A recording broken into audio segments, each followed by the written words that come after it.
Eu acho que se tornar professor é uma construção de uma vida inteira. No meu caso, eu acho que várias coisas se juntaram para que eu pudesse me construir como educador. A primeira delas, sem dúvida, foi a relação que eu tive com a minha família.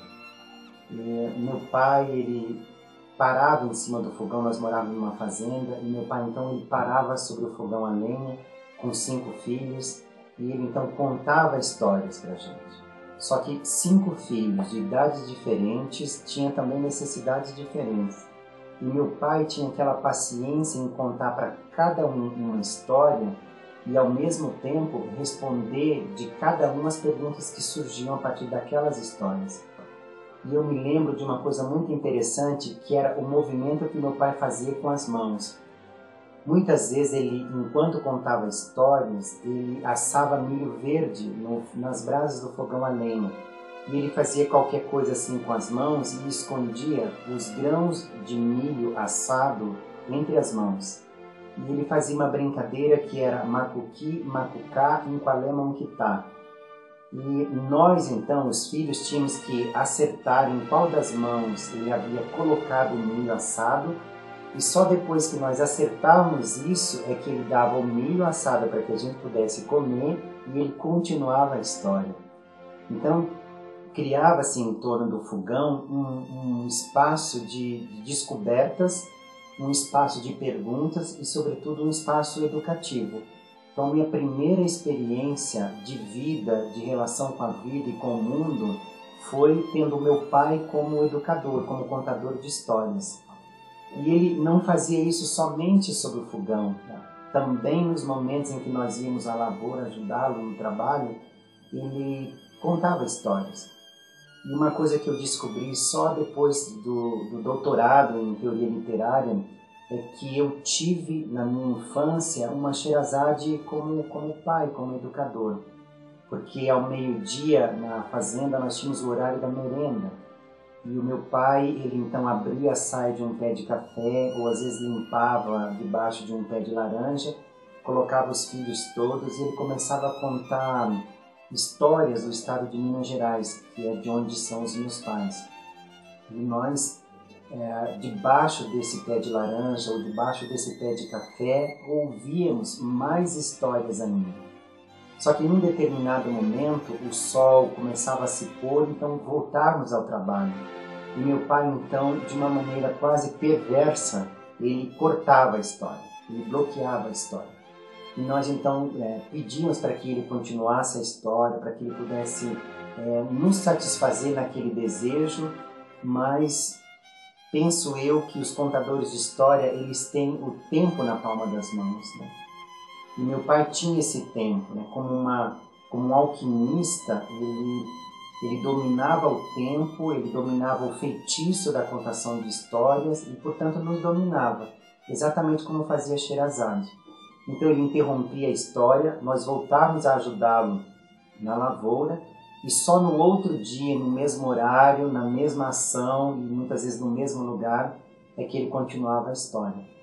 Então eu penso que eu me tornei educador primeiramente pelas experiências que eu tive, a relação que eu tive com os meus pais, sobretudo o meu pai nesse sentido. Porque meu pai era analfabeto, não podia ler histórias, nós nem tínhamos livros para que ele pudesse ler histórias, mas ele contava histórias e inventava sobretudo. É tão verdade o fato dele inventar histórias que eu hoje adulto, eu volto a contar para os meus pais, e para o meu pai principalmente, as mesmas histórias que ele me contava. E por vezes ele me pergunta assim, onde você aprendeu essa história? O que demonstra que aquelas histórias que ele jurava que tinha vivido, não tinha vivido. Ele tinha vivido só na imaginação dele. Mas ele construía just in time, né, ao mesmo tempo que ele percebia os nossos olhos grudados nas palavras que ele nos colocava, ele construía as histórias. Então, meu pai foi sem dúvida a primeira pessoa que ajudou a despertar em mim o desejo de me tornar educador. Mas a Madre Teresa de Calcutá, ela tem uma observação, uma frase que eu gosto muito, quando ela diz que algumas pessoas oram com as mãos Então eu penso que algumas pessoas, elas ensinam também com as mãos. Tá?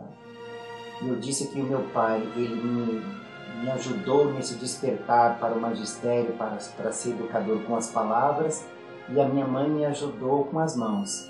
A minha mãe sempre foi uma mulher que trabalhou muito por ter 5 filhos, muito próximos uns dos outros, e ela sempre foi uma mulher muito prática, muito operacional. E ao fazer as coisas, ela me ensinava também a fazer coisas. Então eu aprendi a cozinhar muito cedo, com 7, 8 anos de idade. Eu já ajudava minha mãe na cozinha e aprendi a cozinhar vendo minha mãe cozinhar. E aprendi a fazer coisas com as mãos vendo a minha mãe fazer. Às vezes, os meus amigos mais próximos, eles ligam na minha casa e me perguntam o que é que eu estou fazendo. E eu digo, estou costurando. Eu sou um homem que, vez ou outra, eu estou costurando. Eu gosto do ato de tecer, né, com agulha e com a linha. Isso sempre me seduziu, isso sempre me cativou. Agora, quando eu olho na minha infância, eu penso que minha mãe, quando ela estava em silêncio, ela passava roupa. Então nós ficávamos olhando ela assim à noite com aquele ferro à brasa passando roupa e ficávamos todos em silêncio porque ela também estava em silêncio. O silêncio da palavra, o silêncio do gesto, o silêncio da ação. E eu, quando quero ficar em silêncio, eu pego uma agulha e um fio de linha. Então, é a maneira como eu organizo as coisas da minha existência. Penso eu que alguns sobem a montanha escalando para organizar a vida, outros fazem análises, os outros andam de skate, os outros fazem corrida, os outros nadam e eu costuro. E assim também eu costuro os meus próprios retalhos da minha vida. Então, como a Madre Teresa diz que alguns oram com as mãos e não com as palavras, eu acho que a minha mãe me ensinou a gostar do magistério, a gostar de ensinar, a gostar de descobrir outras coisas com a prática que ela tinha no dia a dia. E por último, eu acho que o que determinou a minha escolha pelo magistério e determinou o meu amor pela escola, pelas crianças sobretudo, e pelo processo de educação, foi sem dúvida a minha trajetória na adolescência. Eu saí então da casa dos meus pais para ir para um colégio interno, um colégio agrícola no estado de São Paulo, e nesse colégio eu pude descobrir a minha relação com a palavra. Eu tinha uma escrita um pouco mais fluente que os meus amigos do colégio interno, e eles tinham uma necessidade, assim como eu, de escrever cartas para os seus parentes, pais e namoradas de forma geral. E eu também fazia isso. Eu estou falando de um tempo em que nós não tínhamos internet, telefone celular e pouquíssimos aparelhos de telefone fixo. Então a quantidade de cartas que nós tínhamos que escrever às famílias e aos amigos era muito grande. E alguns amigos tinham dificuldade de escrever cartas. E eu então comecei a escrever uma e outra carta para os amigos. Isso de alguma maneira se esparramou muito pela escola, ao ponto de, num certo momento, eu me tornar o escritor oficial de cartas do colégio. E eu cobrava por esse trabalho. E pelo fato de eu cobrar por esse trabalho, alguns amigos eles me desafiavam. Eles me diziam que se eu escrevesse para eles uma carta exatamente como havia escrito para outro amigo, que eles não me pagavam. E, portanto, eu tinha que me esforçar muito para fazer para cada um uma carta específica, uma carta com a cara e com o jeito próprio daquela que ele havia recebido, e os meus amigos talvez não soubessem que estavam me ajudando a aperfeiçoar ou a construir aquilo que eu faço hoje, que é ser escritor.